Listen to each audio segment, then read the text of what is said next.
पहिल्यांदा जरा ऑडिओ टेस्टिंगसाठी हॅलो हॅलो कर मोठ्यानं. Hello hello. नाही चेष्टा नाही खरंच. काय थोडासा आवाज मोठा पाहिजे. आशिष परफॉर्मन्सला दादा आहे, त्याचा आवाज खूप हळू आहे. आम्ही पळतो पण थोडासा हळूच. आता ओके आहे का? मागपर्यंत शेवटची राह. Okay okay okay. त्यामुळे क्रिकेटच्या भाषेत लेक्स्टर प्लीज चालू करतो. आराम चालू करू ना. आशिष, सुरुवातीला हे विचारायचं होतं की ओरिजिनल तुझं कुठल्या खेळावरती प्रेम आहे आणि कुठला खेळ तू शाळा कॉलेज तरुण वयात जास्त खेळलास मनापासून? माझं सगळ्यात प्रेम आहे बास्केटबॉलवरती. बेसिकली ग्राउंडवरती पडीक राहणे खूप पहिल्यापासून आवडतं. म्हणजे काय रे, मला माहित नाही. ग्राउंडवरती पडीक राहणे म्हणजे आता पूर्वी असं खूप छान सेईंग असं की कोणीही विचारलं की अरे कुठे गेलाय, आता खेळतोय खाली किंवा गेलाय ग्राउंडवरती, हे एक टिपिकल असायचं. मग ते बास्केटबॉल तर खेळायचोच, पण ओव्हरऑल खाली क्रिकेट खेळत राहणे किंवा त्यावेळेस लंगडी खेळत राहणे या सगळ्या गोष्टी चालू असायच्या. तो बेसिकली बाहेर, घराच्या बाहेर टाईम स्पेंड करणे हे खूप महत्त्वाचं, जे आता कमी झालं आहे थोडंसं, पण ते खूप करायचो. असं म्हणू नको विक्रम, मी घराच्या बाहेर टाइम स्पेंड केला, वैशाली रुपालीवर केला. पण एक साधारणतः तिसरी ते चौथीपासून मग बास्केटबॉल खेळायला लागलो. एक थोडीशी डायरेक्शन मिळाली आणि चांगलं जमत गेलं बास्केटबॉल. पण बास्केटबॉल खेळायला लागल्यानंतर मग मी युनिव्हर्सिटी आणि फेडरेशन हे सगळ्या गोष्टी खेळलो. त्यामुळे मग बास्केटबॉलवरती अजूनही प्रेम जास्ती आहे.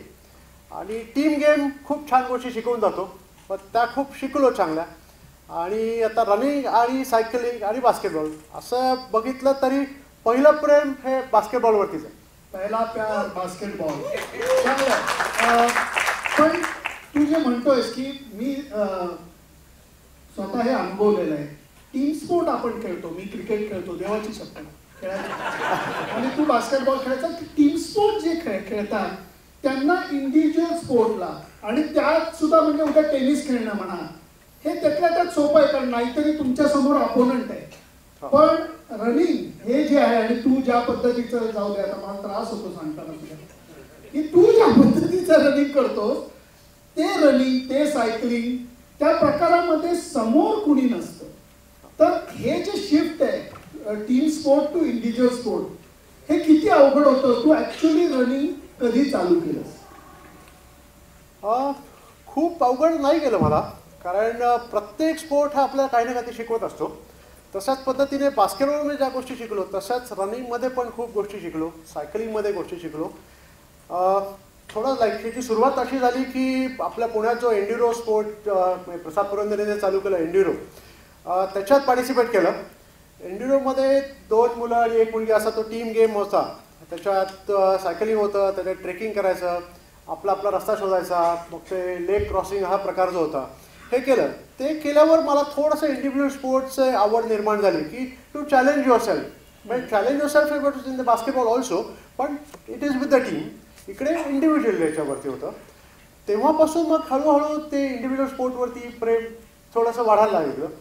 आणि अशा गोष्टी करत नेहमीच पहिल्यापासून की काहीतरी वेगळं करायचं, जे सगळे लोक करतात ते आपण नाही करायचं, आपण थोड्या गोष्टी वेगळ्या करायच्या, हे पहिल्यापासून आवड असल्यामुळे मग त्या गोष्टी करायला माहिती. आम्ही सगळ्यांनी लग्न केलंय, तू नाही केलेलं.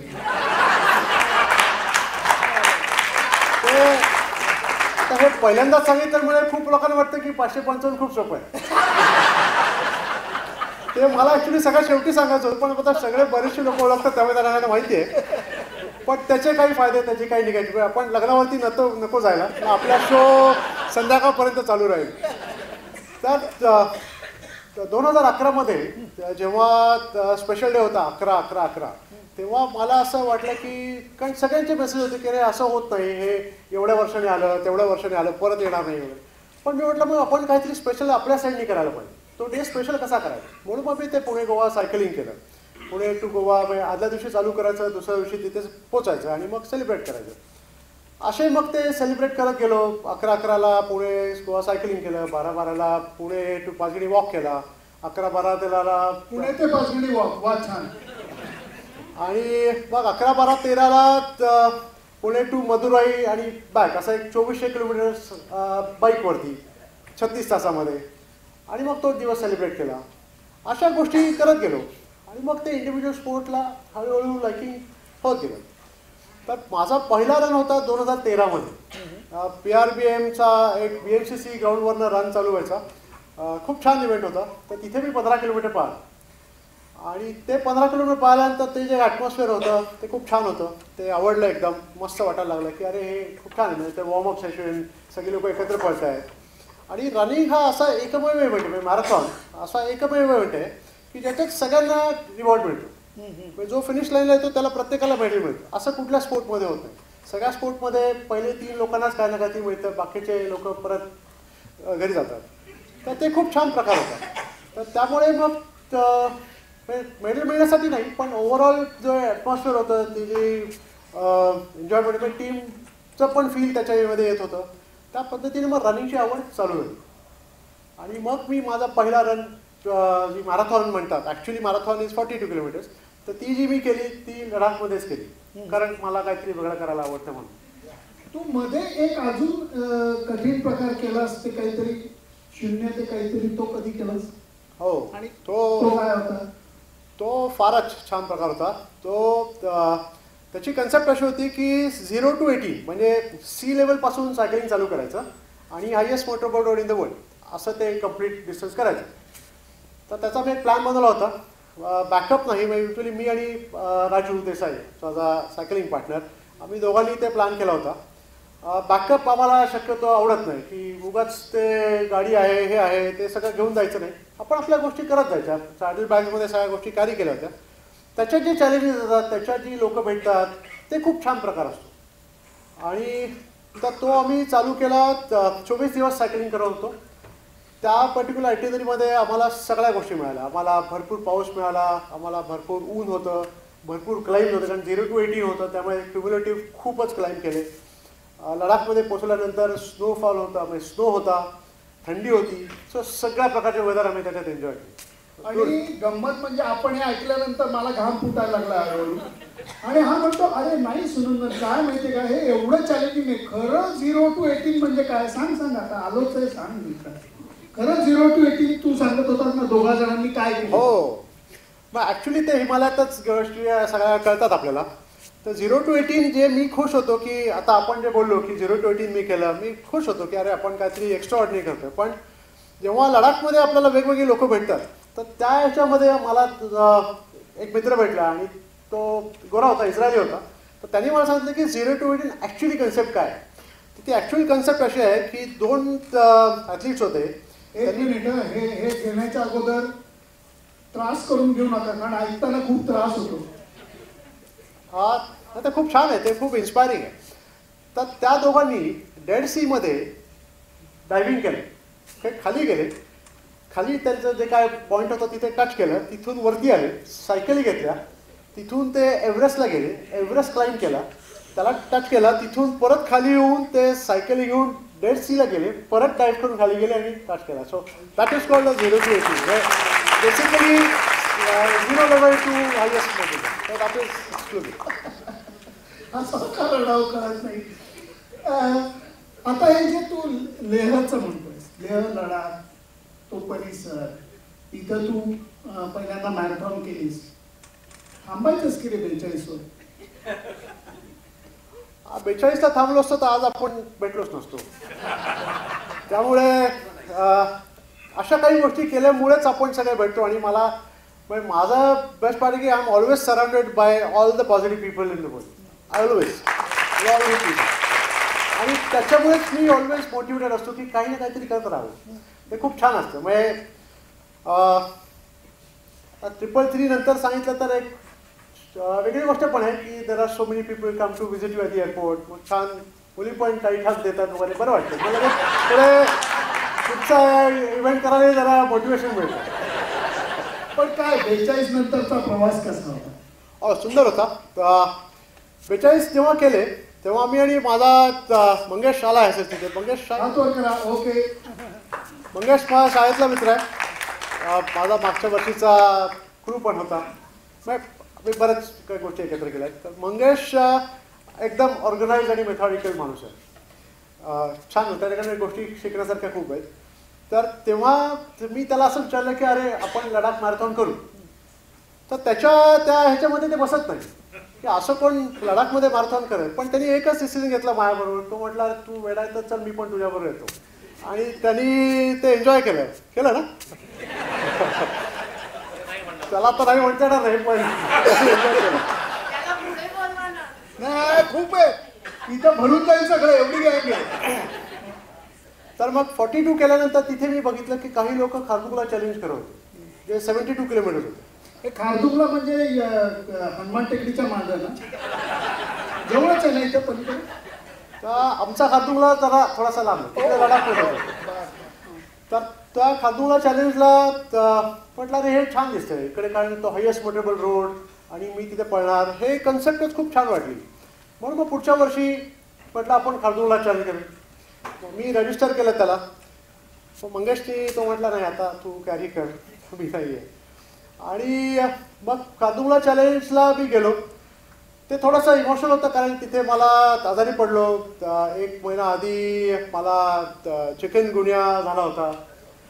मग ते करायचं नाही करायचं असं सगळे विचार चालले होते. पण माझ्याबरोबर माझा ट्रॅव्हल एजन्सी माझा बिझनेस आहे. थोडा जरा मार्केटिंग पण करतो तेवढ्यात. तर ट्रॅव्हल एजन्सीमध्ये असा मी एक मित्रांचाच एक ग्रुप बनवला होता की ते 21 किलोमीटर पळणार होते आणि राजू 42 किलोमीटर पळणार होता. तर हे सगळं मी प्लॅन केलेला होता. पण मला हे असं आजारी पडल्यामुळे मग मी विचार करतो जायचं नाही जायचं. मग फायनली असं ठरलं की आपण जायचं पण रन नाही करायचं नुसतंच आपण तिथे जाऊया. तिथे गेल्यानंतर असं वाटलं की कारण सगळे लोक विचारायला लागले की तुम्ही काय करणार तुम्ही काय करणार. कारण सप्टेंबरमध्ये लडाखमध्ये टुरिस्ट कमी असतात रनर जास्ती होते. पण मला असं लोकांना सांगता येत नव्हतं की मी काय करणार कारण माझं रडगाणं मी किती लोकांना सांगणार ना की मला आता चिकनगुन्या झाला आणि आता काय करणार नाही वगैरे. पण मी म्हटलं की आपण जाऊया आपण अटेम्प्ट करू मग बघूया कसं होतं. तर अटेम्प्ट केला. रन चालू झाल्यानंतर थोडासा हेडेक झाला. मी विचार करतो लकीली ॲम्ब्युलन्स नव्हती. मग मी विचार केला की थांबूया का तर नाही थोडंसं पुश करू. असं करता करता एका पॉईंटला पोहोचलो. नॉर्थ कुलू जो आहे पॉईंट तिथे पोहोचलो. तिथे जेव्हा ॲम्ब्युलन्स माझ्या बाजूला आली तेव्हा तो म्हटला की अरे यू लुकिंग टायर्ड. म्हटलं नॅचरली म्हणजे माणूस म्हटलं दमणारच ना. म्हटलं नाही. मग त्यांनी सॅच्युरेशन माझी लेवल चेक केली तेव्हा ती कमी होती खूप. तो म्हटला की बस मी तुला अलाउ नाही करू शकत तुला थांबायला लागेल कारण हे कमी आहे. आणि हा आता नॉर्थ कुलू टू खारदुंगला म्हणजे 16,000 ते 18,500 फूट डेड झोन म्हणतात त्याला. तर ते म्हटलं हे खूप रिस्की होईल तुझ्यासाठी. मग त्यांना म्हटलं की अरे मी आत्ता चालू आहे आपण थोडं थांबू मग आपण डिसिजन घेऊ लगेच नको घ्यायला. मी काय डेस्परेट नाही आहे आपण ट्राय करू. पण लकीली माझी रिकव्हरी खूप छान झाली. 6 मिनिटात माझी सॅच्युरेशन लेवल पण वाढली. मग मी साधारणतः 500 मीटर मी फुल स्पीड चालायचो मग परत बसायचो परत चालायचो मग परत बसायचो. असं करता करता मग मी खारदुंगला 5ला पोहोचलो. तिथे फोन लागतो. तिथे मित्राचा फोन आला अरे काय सिरियस आणि मग ते करता करता खारदुंगला चॅलेंज पण मस्त झालं. पण त्याच्यामुळे ह्या सगळ्या गोष्टीत तर खूप गोष्टी शिकत गेलो की कसं पुश करायला पाहिजे किती पुश करायला पाहिजे. मग त्याच्यानंतर कॉम्रेड्स नावाचा एक इव्हेंट असतो तो केला साऊथ आफ्रिकेतला. तो खूप पॉप्युलर आहे तो खूप ग्लॅमरस आहे. तर त्याला मी पण रजिस्टर केलं. ते खूप छान झालं. पहिल्या वर्षी थोडंसं त्याचं इमोशनल होतं की मी 200 मीटर मागे होतो.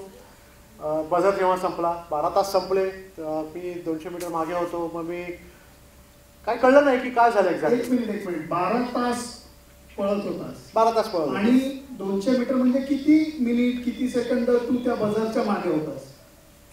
ऍक्च्युली काही सेकंदच म्हणायला पाहिजे पण जेव्हा बझर म्हणजे कसं होतं त्याचा फिनिश हा स्टेडियममध्ये असतो. मी स्टेडियममध्ये पोहोचलो आणि मला असा फिनिश दिसत होता तिथे मी असं थोडंसं राऊंड मार्जिन फिनिश करायचं.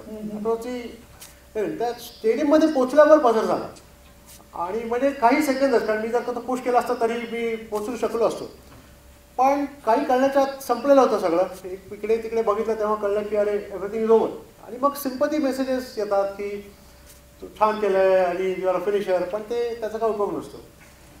पण मग तिथे गेल्यानंतर मी रूमवरती जेव्हा आलो तेव्हा मला रिअलाइज झालं की खूप लोक आपल्याला फॉलो करत होती की अरे आशिष आता 2च राहिले 3च राहिले 5 राहिले डू देस तसं बरं. मग मला राग आला माझा की अरे आपण कॅज्युअल नाही घ्यायला पाहिजे कारण एवढे लोक जर का आपल्याला फॉलो करतात आपण कॅज्युअल अप्रोच नाही ठेवायला पाहिजे. म्हणून मग मी एक त्यांचा व्हॉट्सअप DP चेंज केला, keep calm 365 days to go म्हणून. आणि मग तो वर्षभर ठेवला. दुसऱ्या वर्षी छान पद्धतीने फिनिश केला आणि मग मी ते तिथे फिनिश करायला थांबलो.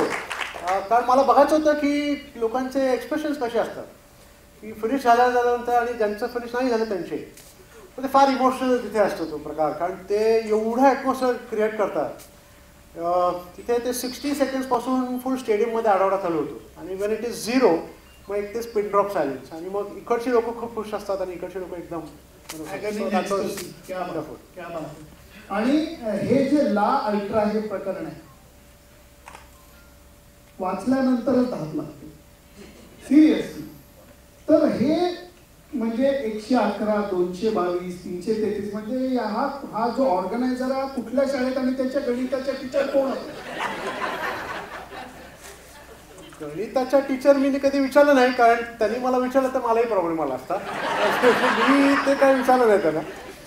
पण ऑर्गनायझर पण स्वतः रनर आहे आणि त्यांनी त्यांची एक स्टोरी आहे, त्या पद्धतीने त्यांनी ते इव्हेंट चालू केलं ऑर्गनाईज करायला.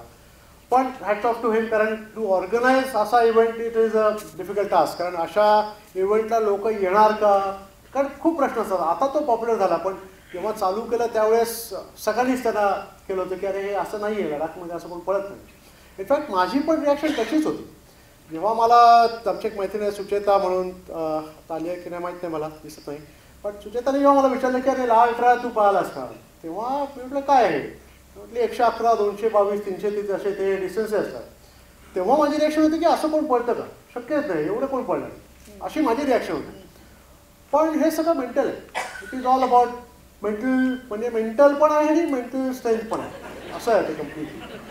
तर 111 जेव्हा मी केलं, म्हणजे 89 तर मी कॉम्रेडमध्ये केलेच होते, पण त्याच्यामुळे मला वाटायला लागलं की 111 आपण करू शकू. हे सगळं किलोमीटरचं बोलतोय ना मित्रांनो. तर मग मला असं कॉन्फिडन्स आला की आपण 111 करू शकतो, आपण अटेम्प्ट करायला काय हरकत नाही. आणि माझ्या मते डिसिजनच खूप महत्त्वाचा आहे. कारण सगळेजण सगळ्या गोष्टी करू शकतात, फक्त तो डिसिजन घेणं खूप गरजेचं आहे. तो डिसिजन आपला नेहमी राहतो. आपण नेहमी we always think about the fear, आणि तो फिअर फॅक्टर आपल्याला मागे ओढतो की नाही झालं तर, किंवा हे झालं तर, ते झालं तर. पण ट्राय करा, काहीच हरकत नाही.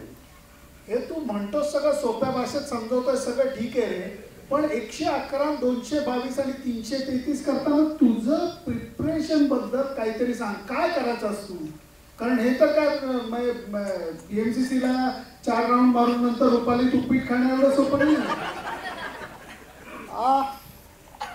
नाही, ते तेवढंच सोपं आहे ॲक्च्युली. सोपं नाही म्हणता येणार. कसं आहे की आपण कशा पद्धतीने बघतो त्याच्याकडे ते महत्त्वाचं आहे. की एकदा आपण जर का एक इव्हेंट ठरवला आणि फोकस केला त्याच्यावरती, तर त्या गोष्टी सगळ्या सोप्या व्हायला लागतं. म्हणजे ती प्रायोरिटी जर का आपली झाली की आता मी 111ला खूप काही वेगळं काही केलं नाही, माझं नॉर्मलच रुटीन होतं. पण 111वरून जेव्हा मी 333ला रजिस्टर केलं तेव्हा बऱ्याच गोष्टी बदलल्या. काय केलं? तर सगळ्यात महत्त्वाचं होतं की फोकस. की मी जो फोकस ठेवला त्याच्यामुळे सगळ्या प्रायोरिटी माझ्या 333ला झाल्या. कसं होतं की आता बऱ्याच लोकांना प्रश्न पडतो की अरे एवढे पैसे लागतात, तू काय कुठनं आणतो, काय करतो. पण शेवटी कसं होतं की जेव्हा फोकस होतो माणसाचा त्यावेळेस आपलं, कारण युजली आपलं लाईफ खूप आपण कॉम्प्लिकेट करून टाकतो. आपलं साधं लाईफ असतं आणि आपण जर का फक्त आपला गोल जर का लक्ष ठेवलं तर खूप छान पद्धतीने आपण लाईफ जगू शकतो, कारण तो दॅट गिव्ज यू हॅपीनेस. पण 333च्या प्रॅक्टिसमध्ये मला फिटनेस लेवल पण करायची होती आणि मला मेंटल स्ट्रेंथ पण वाढवायची होती. तर फिटनेसच्या अँगलनी तर सगळे रनर आपले फ्रेंड आहेतच, ते प्रत्येक वेळेस मला काही ना काहीतरी शिकवत असतातच. त्या अँगलनी मी थोडेसे लेग स्ट्रेंथनिंग करणे, लॉंग रन्स करणे, फ्रायडे सॅटर्डे संडेला लॉंग रन करणे. म्हणजे काय सांगतो वा, लॉंग रन म्हणजे असं होतं की 100 किलोमीटर मी करायचो पुणे टू पाचगणी दर महिन्याला. आणि तो जो करायचो तो मी सोलो सेल्फ सपोर्ट करायचो, सगळ्यात महत्त्वाचं. कारण 60-70 किलोमीटर्स आपले बरीच लोक इकडे प्रॅक्टिस करतात, पण मी सोलो सेल्फ सपोर्ट अशा पद्धतीने करायचो की ती मला मेंटल स्ट्रेंथ मिळेल. की माझ्या कोणीच नाही, मी रात्री 8 वाजता उठायचो, राजाराम ब्रिजपासून चालू करायचो आणि पाचगणीला पोहोचायचो. आणि मग कोणतरी मला पिकअप करायचं, जेवण करायचं आणि परत. याचा परत बोल 1 2 3 4. हॅलो हॅलो येतोय येतोय. Okay okay. तर त्याचा एक असा फनी इन्सिडेन्स आहे त्याच्यावरती. मी जेव्हा एकदा ओला कॅब घेतली आणि मी त्या कॅबमध्ये बसून मला राजा मूवीजला पोचायचं होतं. तो यंगस्टर होता, त्याची ड्युटी संपणार होती तिथे. तर त्याने इथे बघितलं मी इथं शॉर्ट बीट घालून असं करून मी निघालो. तर मला म्हटलं कुठे चालले तुम्ही? तर म्हटलं अरे राजारामपासून थोडंसं मला पुढे सोड, पण मी तिकडनं जातो. मला म्हटलं कुठे चालला तुम्ही? म्हटलं अरे मी चाललो पाचगणीला. मला म्हटलं पाचगणीला? म्हटलं अरे हो, आता काय माझा रात्रभर चालू ठेवणार, सकाळी पोचीन, मग मित्र येईल मला घ्यायला. तो म्हटलं असंच तुम्ही शॉर्ट घालून? म्हटलं अरे गाडी काढणार आहे, म्हटलं शॉर्ट घालून जाणार. बरं आहे म्हटलं तुमचं. म्हटलं मी पण मग तो जरा मग तो वयावरती आल्यावर म्हटलं चला आपल्याला आता चान्स मिळाला. मग मला वाटलं मी जेव्हा तरुण होतो ना तेव्हा मी फुटबॉल खेळायचो. म्हटलं आता काय जमत नाही. म्हटलं तरुण? म्हटलं काय वय तुझं? तो होता 32 वर्षाचा. काय म्हटलं हा 32 वर्षाचा हा म्हणतोय की मी तरुण असताना खेळायचो. म्हटलं हे टिपिकल सेंटेन्स आहे. युजली मनातूनच लोक थोडीशी खच्ची होतात. एनिवे, तर त्याला म्हटलं अरे तू 32 वर्षाचा नाही, तू यंग आहेस अजूनही. मी 47 वर्षाचा आहे. सॉरी जरा पटकन हेच सांगून टाकलं. तर त्याला ते रिअलाइज झालं. मग त्याला म्हटलं बॉस असं हे सेंटेन्स नको वापरत जाऊ. हो, मग तो इन्स्पायर झाला. लगेच त्यांनी मला प्रॉमिस केलं की नाही मी उद्यापासून माझा परत रुटीन चालू करणार आहे. नेहमी तो घरी गेल्यावर झोपला असेल आणि विसरलाही असेल, पण त्यावेळेस त्यांनी मला प्रॉमिस केलं. पण हे असे रेग्युलर मी मंथली रन करायचो. त्याच्याने मला मेंटल स्ट्रेंथ खूप छान झाली. सीबीआय आणि ईडीने मला सांगितलं तू सिंहगडलाही जायचास. हो, सिंहगड ॲक्च्युली खूप छान प्रॅक्टिस होते. ॲक्च्युली पुणे खूप छान आहे आपल्याला पुण्याला भरपूर टेकड्या आहेत. आपल्याला सिंहगड जवळ आहे, आपल्याला लवासा जवळ आहे. प्रॅक्टिस छान आहे. म्हणजे बाकी ॲक्टिव्हिटीज पण भरपूर आहेत पण प्रॅक्टिस छान आहे. तर सिंहगड मी दुपारी करायचो मुद्दाम. कारण दुपारी माझं असं म्हणणं आहे की कम्फर्ट झोनच्या बाहेर प्रॅक्टिस करणं खूप महत्त्वाचं आहे. So that you are ready for any kind of situation any given time. तर म्हणून मी दुपारी एक 11:30-12 वाजले की मी सिंहगडला जायचो आणि मग सिंहगडची प्रॅक्टिस करायचो. दुपारी 1 लूप मारायचो, कधी कधी 2 लूप मारायचो, असं चालू करायचो. आणि एक दिवशी सकाळी गेलो होतो तेव्हा स्वरूपाचे काही फ्रेंड होते. ते म्हटले अरे आशिष तू सकाळी काय करतोय, तुझं वेळ नाही. मग त्यांनी मला सांगितलं की मी अलाउड नाही मला सकाळी. असं ते फनी इन्सिडेंट्स होते. तर त्यात एक वॉचमनची एक स्टोरी आहे छोटीशी. तर ते ग्रीनवूड रिसॉर्ट म्हणून आहे तिथे जस्ट आपण चालू केलं 4 रोडनी. मी युजली 4 रोडनी जातो. तर वॉचमनला मला म्हटलं की अहो तुम्ही सिंहगडला येताय, छान गोष्ट आहे तुमची, तुम्ही व्यायाम करताय, सकाळी आला तर वातावरण खूप छान असतं. आता म्हटलं अरे सकाळी पण मला आत्ताच आवडतं दुपारी. त्याने असं बघितलं की काय वेळा आहे काय तू दुपारी येतो.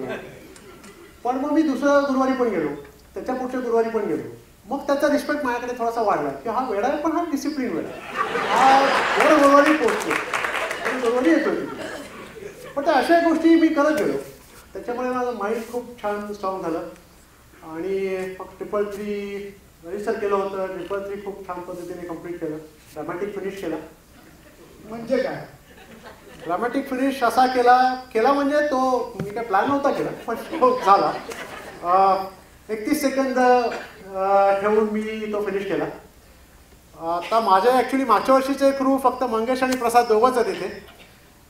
ते खूप छान पद्धतीने सांगू शकतात कारण त्यांना ते खूप आवडतं. मी जेव्हा फिनिशविषयी बोलायला लागतो तेव्हा त्यांच्या चेहऱ्यावर मला आनंद दिसतो कशी याची हालत झाली होती आणि त्यांनी कशा पद्धतीने केला. तर तो खूप असा फिनिश आग्रह करताना युजली होत नाही.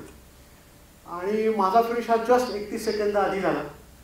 तो थोडासा त्याला हॅल्युसिनेशन थोडंसं झालं होतं. मी असं ठरवलं होतं की रेस संपली आहे आणि हे लोक त्यांना काहीतरी इंडियन पहिल्यांदाच पार्टिसिपेट करत आहेत म्हणून त्यांना काहीतरी वेगळ्या पद्धतीने करायचं आहे म्हणून ते लोकांना पळवतात पुढे, असं माझ्या डोक्यात बसलं. 1 किलोमीटर संपले. हां, 333 संपले आणि आता कुठेतरी त्यांचं मला असं वाटत होतं की सरप्राईज त्यांना काहीतरी करायचं. तर मी असं बघायचो की असं ते लडाखमध्ये सगळं असं ते डेब्रिंगची जागा आहे, काही नाही आहे, सगळं ओसाड आहे सगळं. पण माझ्या असं डोक्यात असं की इथं कुठं ते लोक येतील एकदम किंवा हे असं काहीतरी असे बसलेत खाली एकदम उभे राहतील, भास होतो. हां भास होतं, सरप्राईज असं काहीतरी करायचं त्यांना.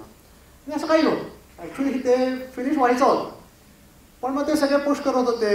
अमित पाटील दोघं भाऊ पण होते मागच्या वर्षी, आमचे सगळे बरीच गँग होते.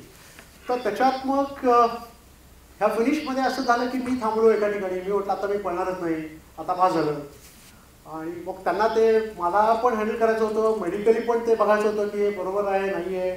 एका वेळेस असं आलं की मी गाडीत बसायचा पण प्लॅन केला. मी ड्रायव्हरला बोलवलं की चल आपण जाऊ परत, यांचं काय खरं नाही. मग ह्यांचे इमोशनल डायलॉग्स वगैरे असं ते बरंच ट्रॉमा झाला. आणि ते शेवटी असा तो टर्न होता आणि तिथे फिनिश करायचा होता. ते आले, त्यांनी मला लिटरली पुश केला आणि मी तो फिनिश केला. So that was a very very emotional finish.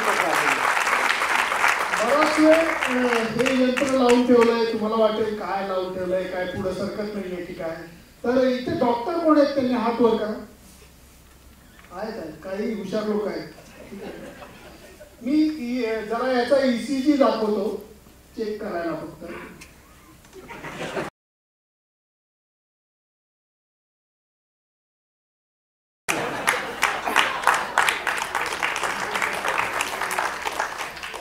आनंद नाही आहे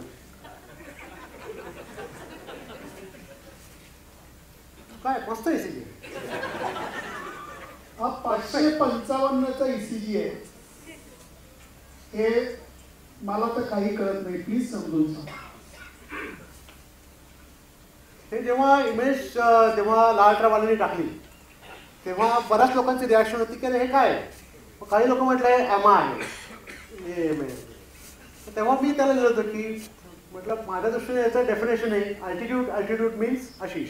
त्याला लॉकडाऊन करून टाकेल. So that is the definition of this. पण हा ॲक्च्युली रूट आहे आमचा 555चा. तर डेब्रिंग जे तिथे लिहिलं आहे ते that was the finish last year. आणि तिथून परत युटर्न मारून आपण शांती स्तूपाला फिनिश करायचा इथला, असा तो रूट होता या वर्षीचा. म्हणजे हे मध्ये जे दिसतंय डेब्रिंग 333 मध्ये जे डेब्रिंग आहे तिथे पोचायचं, तिथून युटर्न मारायचा आणि परत ते वरती टांगलांगला चढून खाली जायचं लाटोला, परत वारीला चढायचा आणि हे शांतीस्तूपा जे खाली लेहमध्ये आहे तिथे फिनिश करायचं. बस, जास्त जास्ती काही.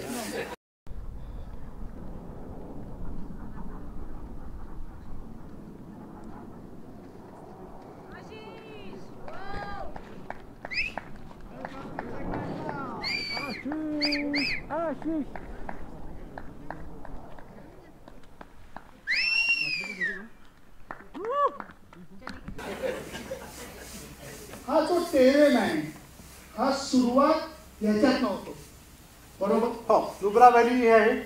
नुब्रा व्हॅलीमधनं चालू होतो. नुब्रा व्हॅली खूप सिनिक आहे. लडाखला किती लोक गेले तिथली आपण? वा, बिग नंबर, मस्त. आता लडाखला गेल्या लोकांना एक आयडिया येईल की हे एक्झॅक्टली टेरेन काय आहे. मग त्यामुळे मग 555 लडाखमध्ये करणं किती छान आहे हे आय थिंक तुम्ही सगळं जास्त रिलेट करता. सो ते नुब्रा व्हॅलीमधनं स्टार्ट होतो संध्याकाळी 6 वाजता.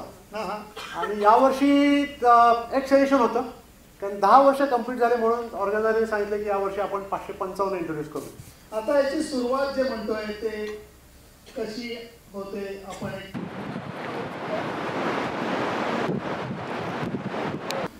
ही सुरुवात आहे आणि नंतर टेरेन बदलत कसा जातो हे आणि तुमचं परत एक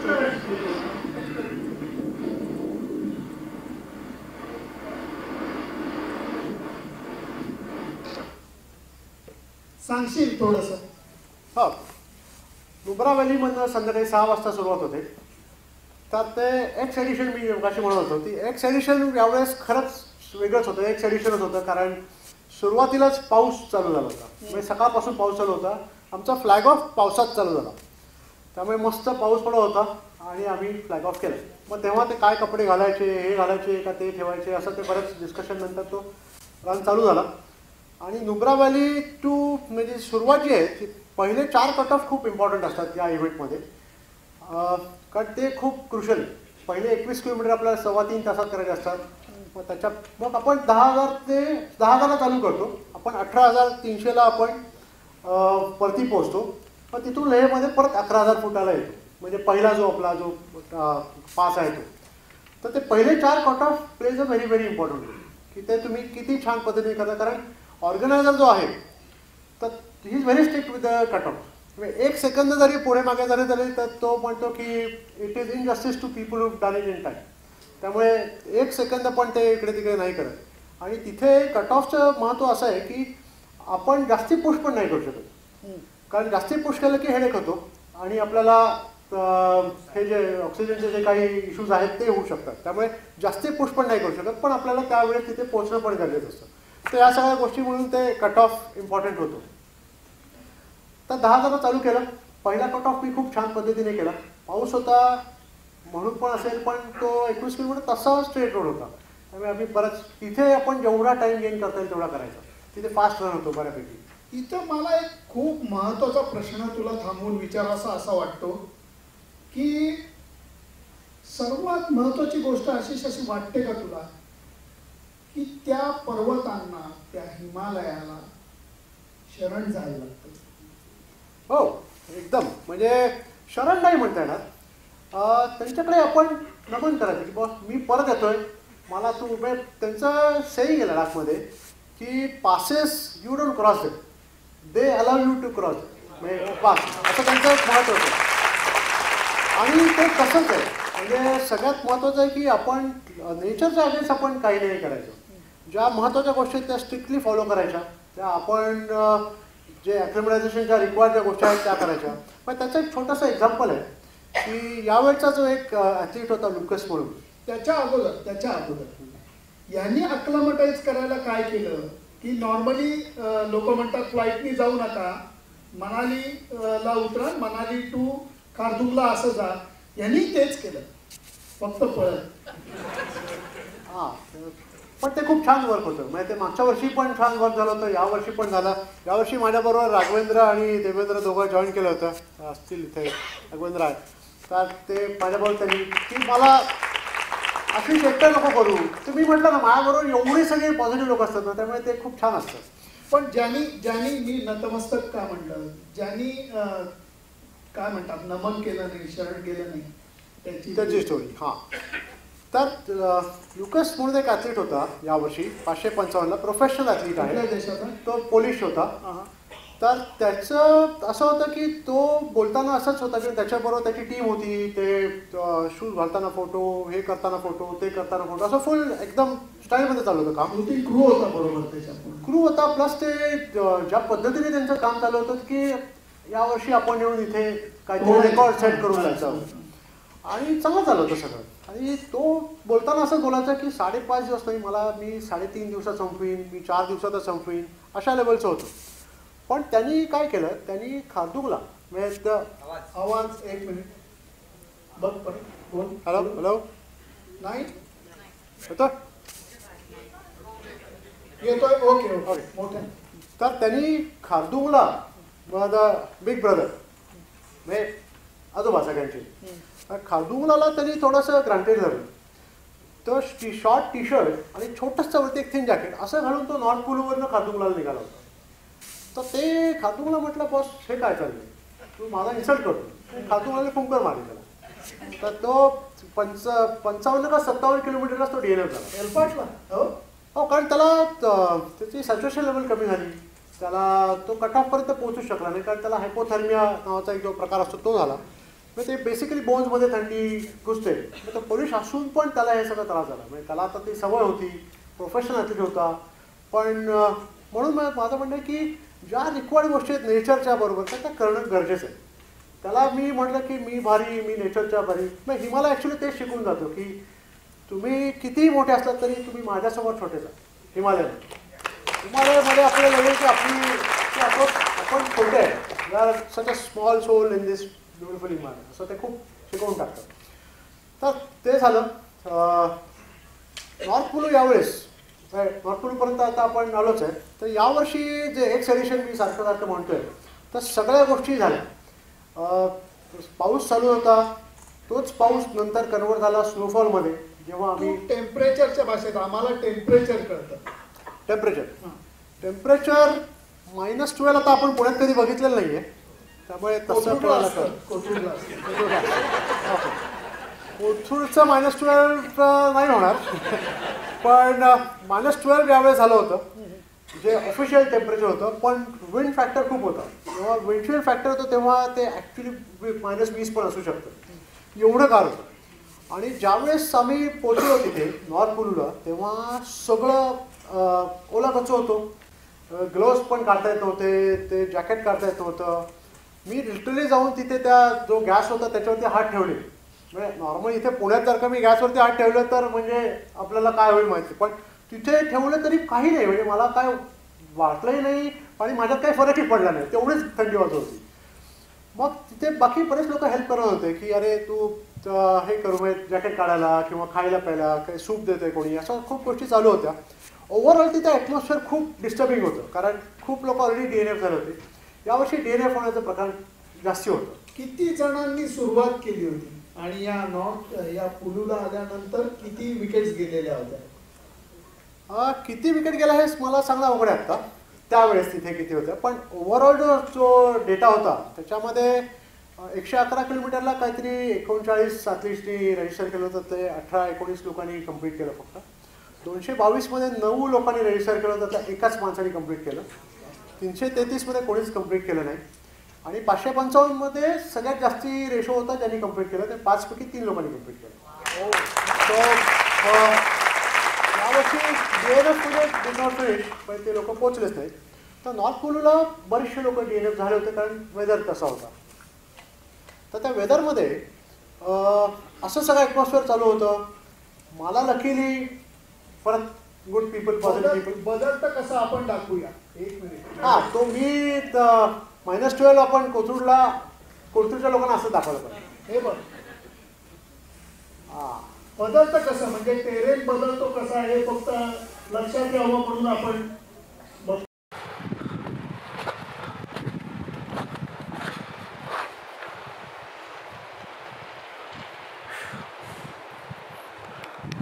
आता हे ॲक्च्युली मी चालतोय, म्हणजे तुम्ही म्हणाल की हा काय चालतोय सारखं, पण हे ऑलमोस्ट 17,000 फुटावरती आहे. आणि नंतर त्याचं प्रमाण कसं बदलतं हे बघा. Actually snowfall. कोण गाडीत बसलो तरी त्यांनी हात वर करा.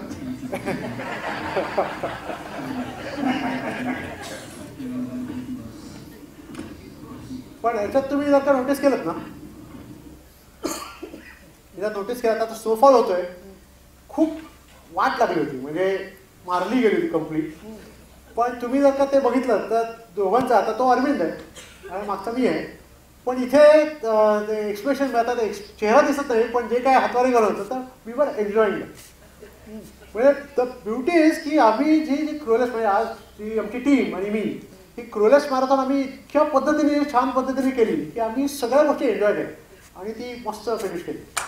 तर हे खूप महत्त्वाचं आहे, कारण याच्या जर का मी वस्तू की अरे स्नोफॉल आता ते काय करणार, असं होणार. हे जेव्हा 2 वाजता सिंहगड करतो ना, ह्या गोष्टी सगळ्या महत्त्वाच्या होतात की तेव्हा ते उपयोग आहे. तेव्हा ते फरक, कारण काही जरी झालं तरी आपल्याला काही तसा फरक पडत नाही. ठीक आहे, स्नोफॉल एक सोल्युशन आहे, स्नोफॉल आहे असं ते होऊ शकतं. पण आता त्याची एक छोटी छान गोष्ट आहे की जेव्हा नॉर्थ कुलूला हे सगळं चाललं होतं, मला लकीली, म्हणजे तुम्हाला एक गोरा होता, तो DNF झाला होता, तर माझे कपडे ओले होते. मी तशाच ओल्या कपड्यात परत निघालो होतो. पण तेवढ्यात मला एक डॉक्टर होता न्यूझीलंडचा, तो म्हटला की अरे नाही, तू कपडे बदलायला पाहिजे, कारण ते डेंजरस होऊ शकतं. माझ्याकडे एक्स्ट्रा कपडे नव्हते. पण लकीली दुसरा एक गोरा होता जो DNF झाला होता, त्याचा एक्स्ट्रा टी-शर्ट मला मिळाला. तो म्हटला अरे माझ्याकडे माझा घाल. अजून एक प्रवीण म्हणून जो दुसरा 555 ॲथलीट होता, त्याच्याकडे एक्स्ट्रा टी-शर्ट होता, त्यांनी तो मला दिला. असे दोघांचे कपडे मी घालून मी तिथून निघालो आणि ते खूप छान झालं. It was required. पण त्याच वेळेस जो कॉर्डिनेटर होता, जो चेतन म्हणून एक जो कॉर्डिनेट करतो रेस सगळी, तो आला. कारण सगळंच ते एकदम निगेटिव्ह होतं. तो मला म्हटलं आशिष व्हॉट यू फील, काय तुझं काय आहे आता म्हणणं याच्यावरती. तर मी त्याला म्हटलं अरे what a beautiful night this is. म्हटलं I have never seen so much of snow.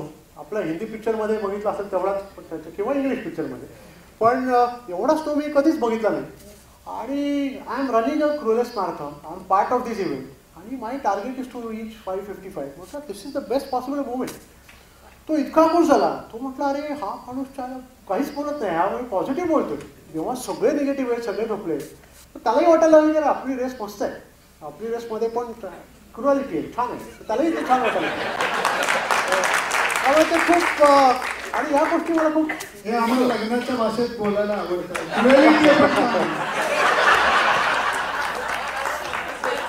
मी जास्ती लग्नाविषयी बोलत नाही, कारण 98% माझे मित्र मॅरिड आहेत.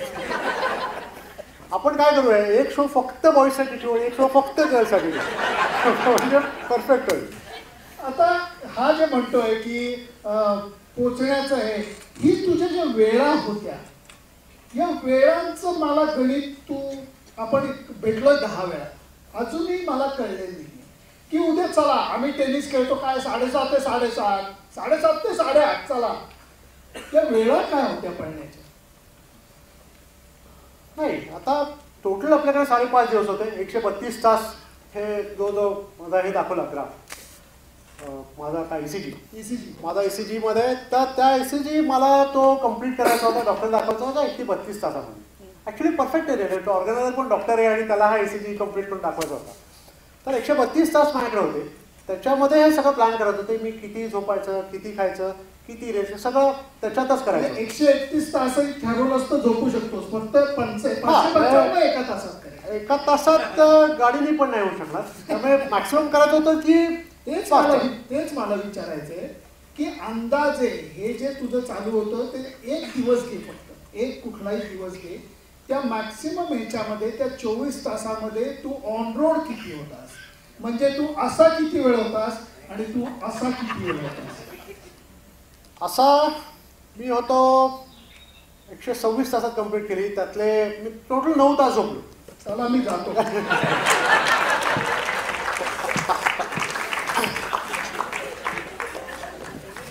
कम्पेअर टू लास्ट इयर जास्ती झोपलो.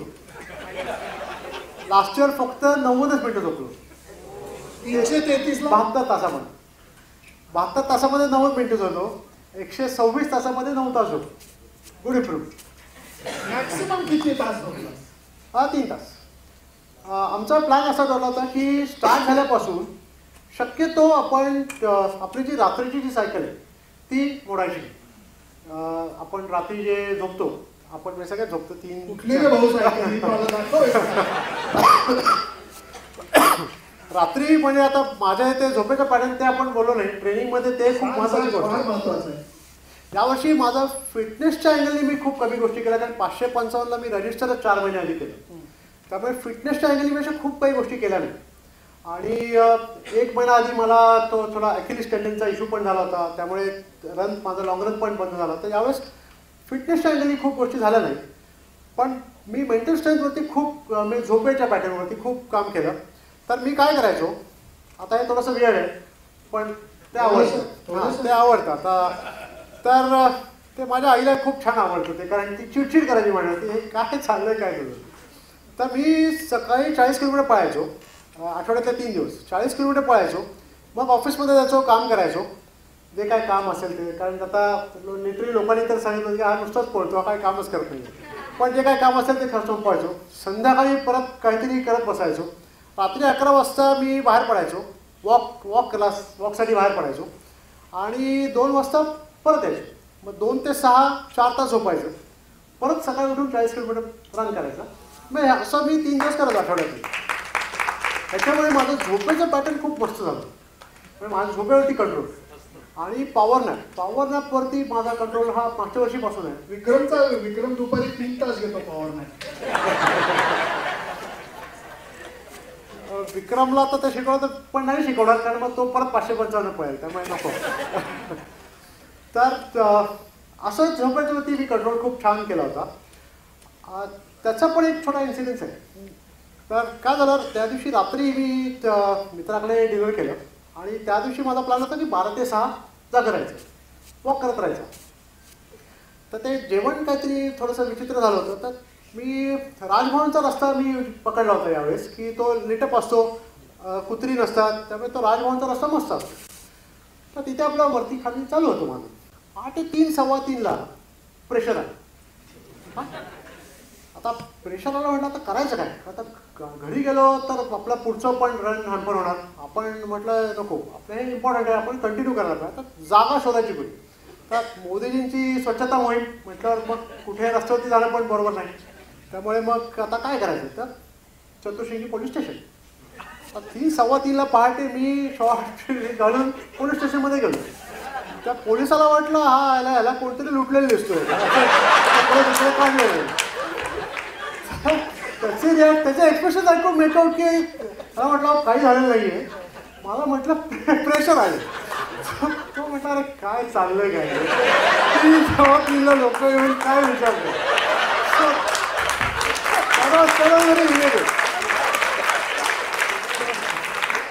ते खूप हिलेरियस होतं.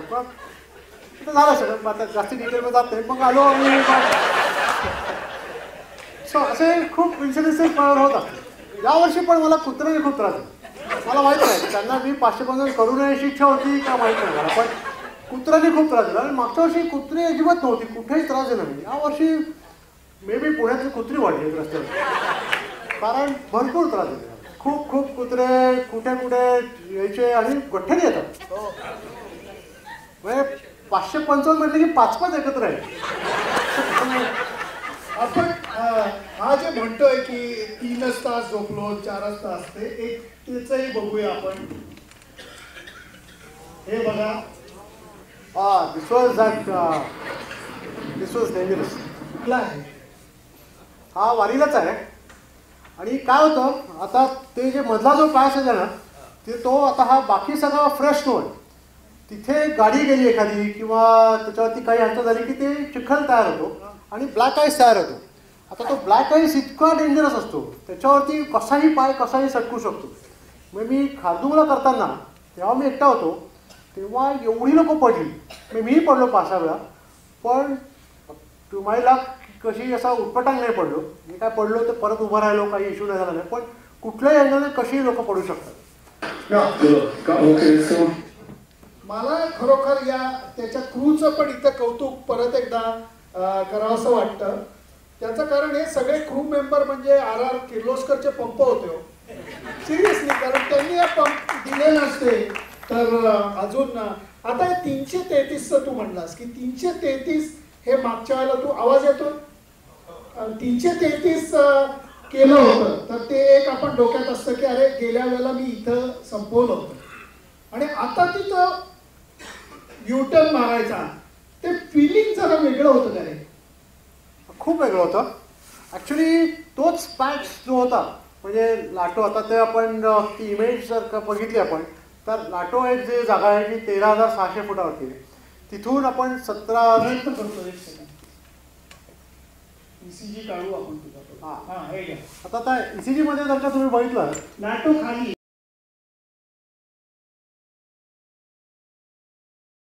हां, तर लाटो हे साधारणतः 13,600 फुटावरती आहे. तिथून आपण 17,000 फुटावरती चढतो टांगणाला. ओके, तिथून खाली त्या डेब्रिंगला जो 333चा फिनिश होता तो तिथे पोचायचं, ते 15,000 फुटावरती आहे. तिथे युटर्न घ्यायचा, परत ते चढायचं आणि त्या लाटोला यायचं, तिथे तो कट ऑफ होता. तर हे सगळं ॲक्च्युली आता 14,000 ते 17,000 प्लस 15,000 प्लस 17 हे 100 किलोमीटर्स 24 तास, म्हणजे आपण 24 तास त्या डेंजर झोनमध्ये होतो. आणि that was a crucial patch of this particular event. म्हणजे 555चं जर सगळ्यात डिफिकल्टी लेवल जी होती ती होती, कारण त्या डेथ झोनमध्ये आपण एवढा वेळ टाइम स्पेंड करणार होतो, त्याच्यात काही होऊ शकतं. म्हणजे तिथे ती थंडी, तिथे ऑक्सिजन लेवल, सगळे जे काय क्रायटेरिया होते ते सगळे त्याच्यात टेस्ट करायचे होते.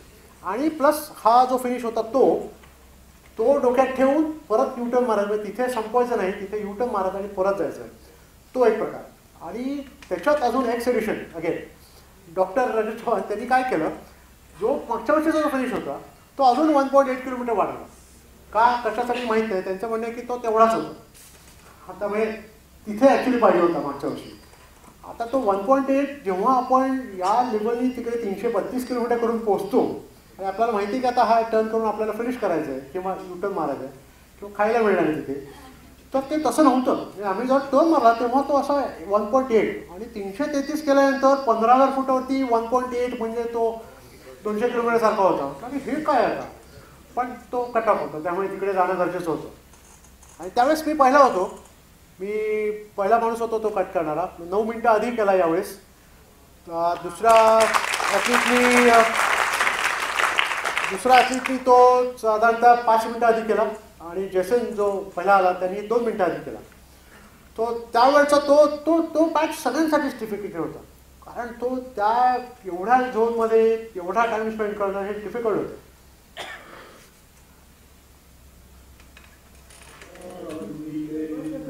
अरे काय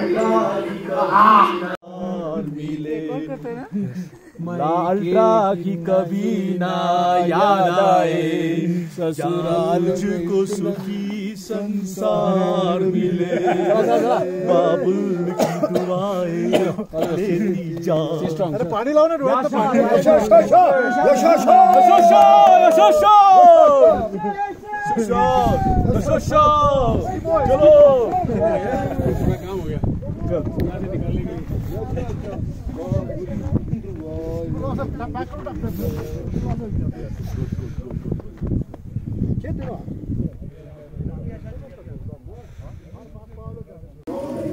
बघा एक कसं प्रेमाने विदाई वगैरे येथे करायचे, खरंच कौतुकास्पद आहे. ही क्लिप मला हे नक्कीच झाली मुद्दा म्हणजे रात्री उठून त्यांनी आयुष्यात आड केलेली दिसते.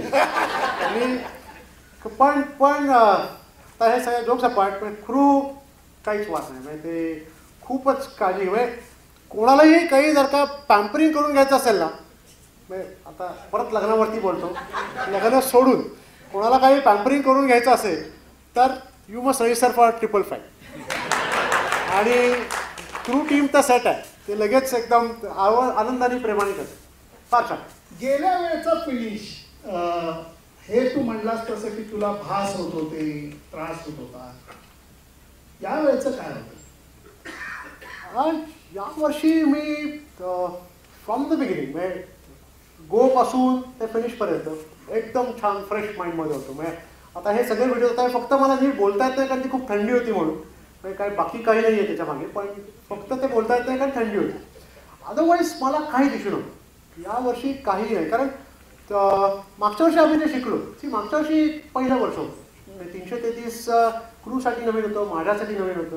आम्ही खूप गोष्टी शिकलो की काय खायला पाहिजे, किती खायला पाहिजे, किती प्यायला पाहिजे, पाणी फास्ट हे सगळ्या गोष्टी किती करायला पाहिजे. तर हे सगळं त्यांनी सिस्टमॅटिक त्यातनं शिकलो होतो. त्या गोष्टी आम्ही इम्प्रूव्ह केल्या. म्हणजे आमची मीटिंग पण मागच्या वर्षीचे हे आम्ही चौघं, या वर्षी सगळी टीम सगळं एकत्र बसायचो आणि मग ते प्लॅन केला होता. आमची टीममध्ये या सगळ्या गोष्टी त्यांनी सिस्टमॅटिकली लिहून ठेवल्या होत्या. स्वाती चंद्रशेखर म्हणून ती डायटिशियन आहे, तर तिने मग आता तिच्यासाठी मोठं चॅलेंज होतं की मी स्टे रॉवाला माणूस आहे. तर मी जेव्हा 333 केलं त्यावेळेस मला फोर्सफुली सांगितलं की नाही तू डायटिशियनला भेटायला पाहिजे. तेव्हा मी जेव्हा स्वातीला भेटलो तेव्हा ती म्हटली अरे हे काय आहे प्रकार, 333 काय, मी कधी ऐकलंच नाही, हे कोण लोक आहेत, म्हणजे असं काय कोण पळतं हे त्यांनाच माहीत होतं. पण ब्युटी इज की तिने त्याच्यावरती मग स्टडी केला, मग ते सगळं शिकून घेतलं की काय एक्झॅक्टली हायड्रेटिव्ह असतं, तिथे काय लागतं, मग त्याप्रमाणे डाएट प्लॅन बनवला. सिमिलर वेळी मग 555ला पण मग ते तसा प्लॅन बनवला. तर ज्यावेळेस सगळ्यात इम्पॉर्टंट होतं ते आम्ही म्हणजे सत्तू नावाचा प्रकार होता जो मी पहिल्यांदा ऐकला, माहिती म्हणजे ऐकलं असेल सगळ्यांनी, पण माझ्यासाठी ते नवीन होतं. मी जेव्हा लेहमध्ये पोचलो त्यावेळेस मला हरीचा फोन आला की आशिष तुला सत्तू प्यायचे. म्हटलं काय सत्तू काय, म्हटलं मी येतो आणि मग तुला बनवून देतो, मग आपण बघू कसं. पण ते काय आवडलं, तर ते काय 555 करायचं होतं, त्याने सत्तू काय आणि काय काय येऊ दे. त्यामुळे मग ते सत्तू यावेळेस आमचं एक लिक्विड फॉर्ममध्ये ज्या गोष्टी एनर्जी देतील या गोष्टी रिक्वायर्ड होत्या तर त्या केल्या होत्या. झोप परफेक्ट जी प्लॅन होती, म्हणजे आमचा प्लॅन असा होता की स्टार्ट 3 वाजता 6 वाजता संध्याकाळी झाला तर कंटिन्यू करायचं, कंटिन्यू टिल 174 किलोमीटर्स. साधारणतः 2-2.5ला आपण पोचतो तिसऱ्या दिवशी, कारण संध्याकाळी 6ला चालू करतो, तर मग तो ती अख्खी रात्र, दुसऱ्या दिवशी अख्खा दिवस आणि मग रात्री 2-2:15ला पोचायचं. म्हणजे मग ते 3 तास झोपलो की आपलं जी बॉडी सायकल आहे रात्री 3 तास झोपायची ती परफेक्ट आणि जेवढं जमेल तेवढं ते फॉलो करायचं असं ते टार्गेट होतं. तर बरोबर 2:30 वाजता मी सारथी स्टेशनला पोहोचलो आणि 174 किलोमीटर्स केले होते आणि मग तिथे 3 तास परफेक्ट झोप झाली. आणि यावेळेस हे जे माझे जे रात्री मी विचित्र दिवसभर करायचो आणि मग झोपायचो 4 तास, ते खूप हेल्प केलं मला. त्यामुळे मी जे झोपायचो ते मी 174 केल्यानंतर मी बेडवरती पडल्या मिनिटाला मी झोपलेलो असायचो आणि बरोबर 3 तासानंतर मला जागे आणि मग कंटिन्यू करायचं. तर मी फ्रेश होतो की प्रॉपर झोप पण झालेली. आणि यावेळेस त्यांनी ठरवलं होतं की आपण प्रत्येक हे जे आपण जे काय ठरवलं ते स्टेज रेस म्हणून करायचं, की प्रत्येक जो रन आहे तो आपण फ्रेश डे म्हणून चालू करायचं. की जेव्हा चालू करणार आहे तेव्हाच आंघोळ झाली पाहिजे, नवीन कपडे आले पाहिजे, नवीन शूज नाही पण चेंज शूज व्हायला पाहिजे, सॉक्स चेंज व्हायला पाहिजे. तर ह्या सगळ्या गोष्टी प्रॉपर फॉलो केल्या. त्याच्यामुळे मला कधी ब्लिस्टर पण आला नाही, मला एक क्रॅम्प पण आला नाही 555 मध्ये. आणि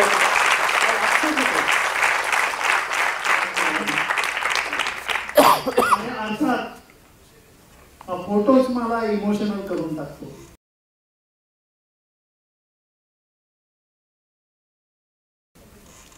काय म्हणजे दिस इज ती ब्युटी. याच्यासाठी सगळं जे काय स्ट्रगल होता तो ह्या फिनिशसाठी होता. आणि सगळे तुम्ही बघितलं तर हे सगळं फिनिश हा सगळ्यांनी एकत्र मिळून केला. आम्हाला गाणं वाजवतं, माझं एक फेवरेट गाणं आहे लाईफ इज लाईफ म्हणून. त्याचं वर्डिंग आहे की when everybody gets everything everybody sings life is life. तसं होतं आणि मला सगळं मिळणार होतं 550 झाल्यानंतर. ते गाणं आम्ही प्ले केला आणि तो फिनिश केला. तर टू सी द फिनिश आणि यावर्षीचा फिनिश, मी आधी पण त्या एका डॉक्युमेंटरीमध्ये मी बोललो होतो की यावर्षी मला काय पाहिजे. तर माझ्या डोक्यात हे नव्हतं की मी ते आता फर्स्ट इंडियन होणार आहे का मला 555 कमी. मला फक्त स्ट्रॉंग ॲथलीट आहे, तो फिनिश मी करेन तो मला कळायला पाहिजे. कारण मागच्या वर्षी मला कळाला नव्हतं. यावर्षी मला तो फिनिश मला छान पद्धतीने एन्जॉय करायचा, तो त्या पद्धतीने केलं. आशिष, मी सुरुवात अशी केली होती की काही खुळे असतात, काही येडे असतात, काही वेडे असतात, काही ध्येय वेडे असतात. ध्येय वेडा असणं हे गरजेचं आहे, नाही काय? ॲब्सोल्युटली. त्याचा स्ट्रॉंग बिलीफ आहे की जोपर्यंत आपल्याला लोक वेडी म्हणत नाही तोपर्यंत आपण म्हणजे लोक जेव्हा वेडी म्हणतात तेव्हा you're on the right track. आपण काहीतरी आपल्यासाठी छान काहीतरी करतो. नॉर्मल सिच्युएशनमध्ये आता तुम्ही जर का बघितलं की नॉर्मल आपल्या जे सोसायटीमध्ये जेव्हा माणूस चांगली नोकरी करतो, त्याला पैसे चांगले मिळतात, तो चांगला गुबगुबीत होतो, त्यावेळेस त्याला सगळं म्हणतो अरे वा छान चाललं बरं का तुझं. आणि त्याला ते खालचे जमीन दिसत नसते, पण त्याला अगदी सगळं बाबा छान चाललं ते खाता पिता घालतं. पण ते चुकीचं आहे. माणूस हा स्लिम अँड ट्रिमच पाहिजे मस्त. तर त्याच्यासाठी मी नेहमी म्हणतो की ते जसं आहे की grass is green on the other side. पण मला असं म्हणणं आहे की grass is green everywhere. Only you can see the grass only Wien you keep yourself fit. नाही तर ते आपण दुसरीकडे ग्रास बघतो ना, आपण दुसऱ्या गावात बघतो आणि ते ग्रीन होतो. So when you are fit, when you don't have a belly, you can see the grass. You have to keep yourself fit.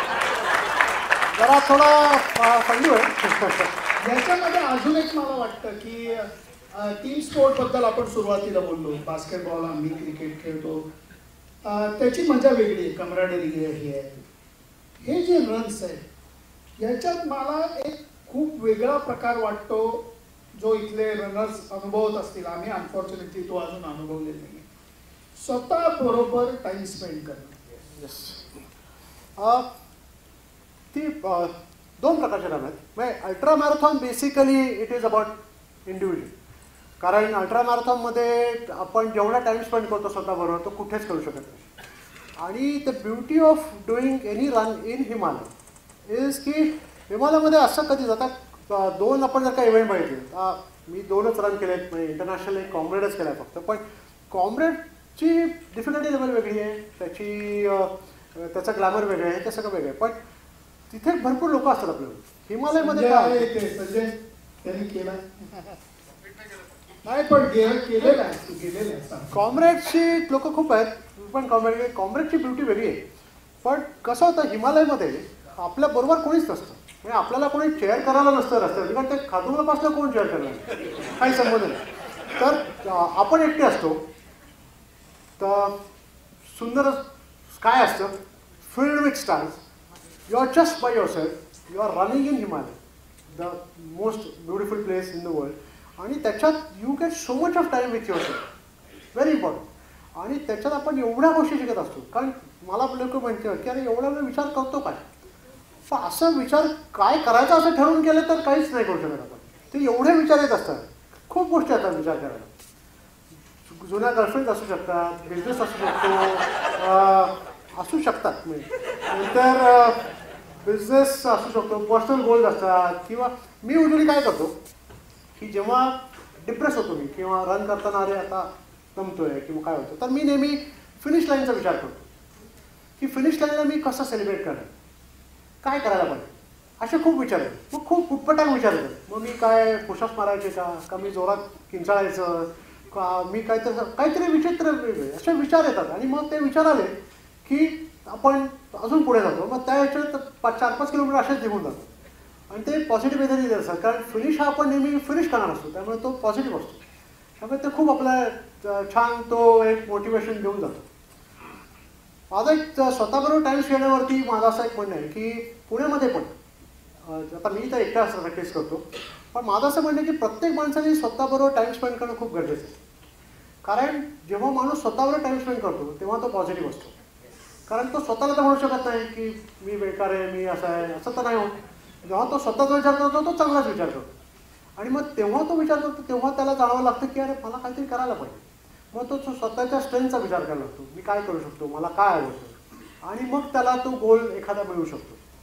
जेव्हा दोन लोक बोलतात की सपोज सकाळी आपण उठलो आणि मला कोणतरी लागतं बोलतो, असं जर का आपण निघालो तर ते थोडा वेळ छान होतं. आणि नंतर we start talking about the third person. The moment we start talking about the third person ते हळूहळू निगेटिव्ह आलं. अरे त्यांनी तसंच केलं, यांनी असंच केलं. So you get into negative.